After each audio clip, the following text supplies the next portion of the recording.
बोलिए दत्त भगवान की जय। संत सनातन धर्म की जय। आदि शक्ति माता भगवती की जय। गुरुदेव भगवान की जय। आदरणीय सभी सनातन धर्म प्रेमी, हम प्रियजनों आपको चोरी की चोरी ऐसी कथा को श्रवण कराने के लिए जा रहे हैं कि कांचीपुरी में वज्र नामक एक चोर था। उस चोर का यह नाम विशेष सार्थक था।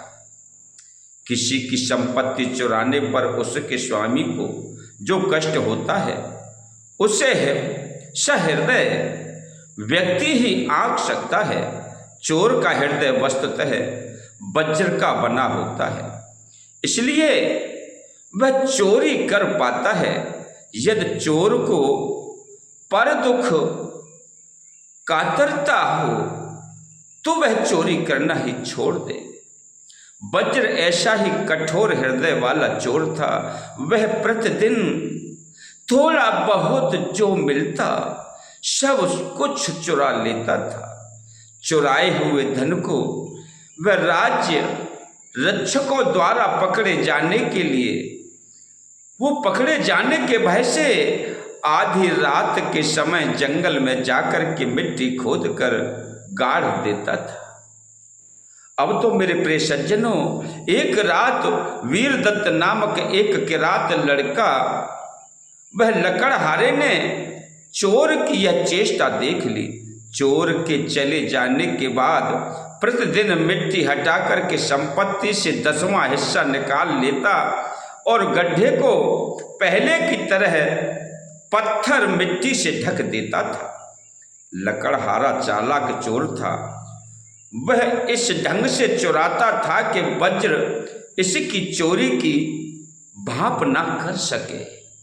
ऐसा एक दिन लकड़हारा अपनी पत्नी को धन देता था और वह पत्नी को धन देता हुआ बोला, करी भगवान, तुम प्रतिदिन धन मांगा करती थी, लो आज तुम्हें पर्याप्त बहुत सारा धन प्राप्त करके लाया हूं और ये लीजिए।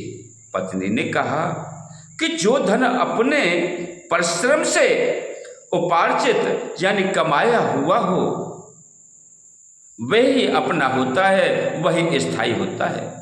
दूसरा धन नष्ट हो जाता है, इसलिए इस धन से जनता के भले के लिए ही स्वामी आप कार्य करिएगा। अब तो प्रिय सज्जनों, बावली कुआं आदि बनवाना चाहिए। अरे उसके पति को भी यह बात जच गई, हृदय में समा गई। आसपास अच्छे अच्छे कुएं और तालाब थे, इसलिए उसने दूर देश में एक बहुत बड़ा तालाब खुदवाया। अरे गर्मी में भी उसका जल नहीं सूखता था। तालाब में अभी सीढ़ियां लगानी थी और उसके सब पैसे समाप्त हो गए। अतः वह छिपकर फिर वज्र का अनुसरण करने लगा। देखा करता था कि वज्र कहाँ कहाँ धन गाड़ा करता है। इस प्रकार दशांश चुराकर उसने तालाब का काम पूरा कर दिया। इसके बाद उसने भगवान विष्णु और शंकर जी के भव्य मंदिर की तैयारी की और जंगल कटवा करके खेत तैयार कराए और उन्हें ब्राह्मणों में वितरण कर दिया। एक बार उसने बहुत से ब्राह्मणों को बुलाकर के वस्त्र आभूषणों से उनकी अच्छी पूजा की तथा कुछ ब्राह्मणों के लिए घर की व्यवस्था भी कर दी थी। अरे ब्राह्मणों ने प्रसन्न होकर के उसका नाम द्विज वर्मा रख दिया। कालवश जब द्विज वर्मा की मृत्यु हुई तब उसे लेने के लिए एक ओर यम के दूत और दूसरी ओर भगवान शंकर और विष्णु के दूत आए। उनमें परस्पर विवाद होने लगा। इसी बीच नारद जी वहां पधारे। उन्होंने सबको समझाया कि आप लोग कलह न करें, मेरी बात को श्रवण करें जो मैं कहता हूं। इस किरात ने चोरी के धन से मंदिर आदि तैयार किए हैं, अतः जब तक कुमार्ग से उपार्जित द्रव्य रूप पाप का प्रायश्चित नहीं हो जाता, तब तक यह वायु के रूप में अंतरिक्ष में विचरण करता रहे। नारद जी की बात सुनकर सभी दूत लौट गए। वो किरात 12 वर्ष तक प्रेत बनकर के घूमता रहा। देवर्षि नारद ने किरात की पत्नी से कहा कि तुमने अपने पति को उत्तम मार्ग दिखलाया है, इसलिए तुम ब्रह्मलोक को जाओ। किंतु किरात की पत्नी अपने पति के दुख से दुखी थी।